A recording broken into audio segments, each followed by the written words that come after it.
NDTV రిపోర్టర్లని arrest చేసినారు.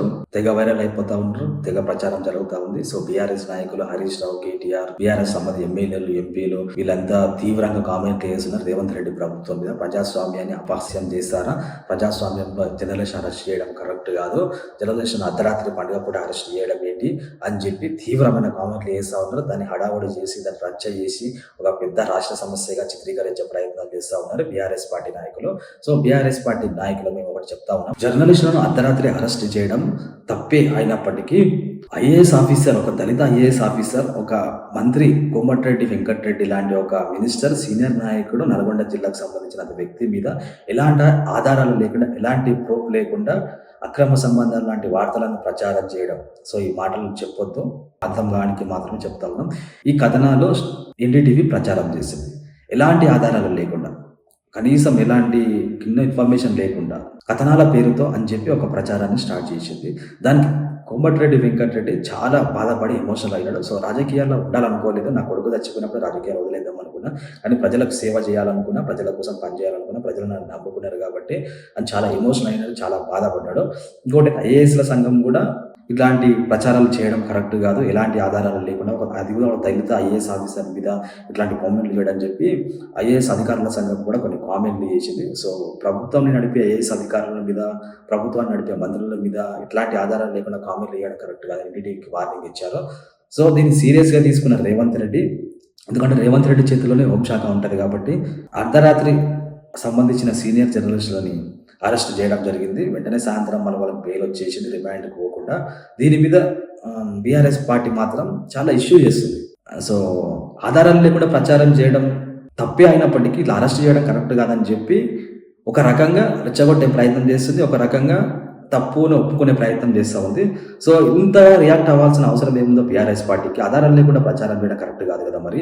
So ఒకవేళ arrest విషయంలో ఏదైనా తప్పులుంటే ప్రశ్నించాలి. అర్ధరాత్రి అరెస్ట్ చేయడం, రాజ్యాంగబద్ధంగా అరెస్ట్ చేయడం, లేకపోతే వాళ్ళకి నోటీసులు ఇవ్వడం, సో లీగల్గా వాళ్ళకి ప్రొసీజర్ చేయాలి, కానీ ఇట్లా లాభంలోకి లాక్కి తీసుకోవడం కరెక్ట్ కాదని చెప్పి ఈ విధంగా కామెంట్లు చేసినట్టు అయిపోతుందేమో. కానీ సో ఎన్డీటీవీకి సపోర్ట్ చేసి మాట్లాడడం కరెక్ట్ కాదు. సో ఎన్డీటీవీ కొన్ని పత్రికలు ఏ పార్టీకి సపోర్ట్ చేసాయో ప్రజలకు కూడా తెలుసు. సో నేను ఏమంటున్నా అంటే, మీరు కరెక్టే, జనరేషన్ అరెస్ట్ చేయడం కరెక్టే అయినప్పటికీ గతంలో 10 సంవత్సరాలు బీఆర్ఎస్ అధికారంలో ఉన్నప్పుడు కనీసం ఒక మీడియా, మెయిన్ స్ట్రీమ్ మీడియా అయిన ఒక యూట్యూబ్ ఛానల్ అయినా బీఆర్ఎస్ ప్రభుత్వాన్ని ప్రశ్నించే ధైర్యం చేసినాయా? వాళ్ళు కనీసం ప్రశ్నిస్తే ఏ విధంగా రియాక్ట్ అయినారో మీరు గతంలో చూసి. అసెంబ్లీ సాక్షిగా కేసీఆర్ చెప్పిండు కదా, పాతాలను తొక్కిసాం మీడియాని తప్పుడు ప్రచారం చేస్తే బీఆర్ఎస్కి ఎదురు తిరుగుతాయి అని చెప్పి. సో తీర్మార్మల మీద ఎన్ని కేసులు పెట్టినారో, రఘుని అర్ధరాత్రి ఏ విధంగా అరెస్ట్ చేసినారో, మైపాల్ యాదవ్ని ఏ విధంగా అరెస్ట్ చేసినారో, అసలు తెలంగాణలో మాట్లాడే స్వేచ్ఛ ఉందా? ప్రశ్నించే స్వేచ్ఛ ఇచ్చారా 10 సంవత్సరాలలో? ఇంకోటి అఫ్సల్ విషయం పక్కకు పెట్టి ఇంకోటి ఏంటంటే, మహాన్యూస్ కేటీఆర్ ఈ ఇంటికి హీరోయిన్ వస్తుంది అని కామెంట్లు చేసినందుకు, మహాన్యూస్ ప్రచారం చేసినందుకు, మహాన్యూస్ మీద దాడి చేసినప్పుడు మరి అప్పుడు ప్రజాస్వామ్యం గుర్తుకు రాలేదా? మీడియా స్వేచ్ఛ గుర్తుకు రాలేదా? మీడియా మీద దాడి చేయడం కరెక్టేనా కాదా అని చెప్పి ప్రశ్నించుకోలేకపోయినారా? ఆ రోజేమో స్లేటర్ హౌస్ నడుపుతున్నారు, ఒక కేటీఆర్ మీద అలాంటి వ్యాఖ్యలు చేయడం కరెక్ట్ కాదని. కేటీఆర్ కన్నా సీనియర్ కోమటిరెడ్డి వెంకటరెడ్డి. సో అతని మీద మీరు ప్రచారం చేసినప్పుడు మరి మీడియాకి సపోర్ట్ చేస్తారు. మరి మీరు కేటీఆర్ మీద అట్లాంటి కామెంట్లు చేసిన మహాన్యూస్ మీద దాడి ఎందుకు చేస్తారో మరి అర్థం కావడం లేదు. సో గతంలో మీరు మీడియా మీద మంచి ప్రేమ చూపించి ఉంటే ఇప్పుడు కూడా రేవంత్ రెడ్డి ప్రభుత్వం కూడా మీడియా సపోర్ట్ చేసి ఉండేదేమో. సో తప్పుడు ప్రచారాలు, తప్పుడు వార్తలు ప్రచురించే ఎవరిపైన యాక్షన్ తీసుకోవాలి. దానికి రాజకీయ పార్టీలు సపోర్ట్ చేయడం కరెక్ట్ కాదు. గతంలో మీరు చాలా చూసినాం, అసెంబ్లీ సాక్షిగా హరీష్ రావు అయితేనే కేటీఆర్ ఎన్నో మీడియా సంస్థలకు హెచ్చరికలు జారీ చేసినాడు. సో టీవీ9 ఏమైపోయింది? రవిప్రకాష్ నుంచి ఎవరు లాక్కున్నా, 10TP ఎవరి సంస్థ, తెలంగాణ టీ న్యూస్ ఎవరి పార్టీకి సంబంధించిన న్యూస్ ఛానల్స్.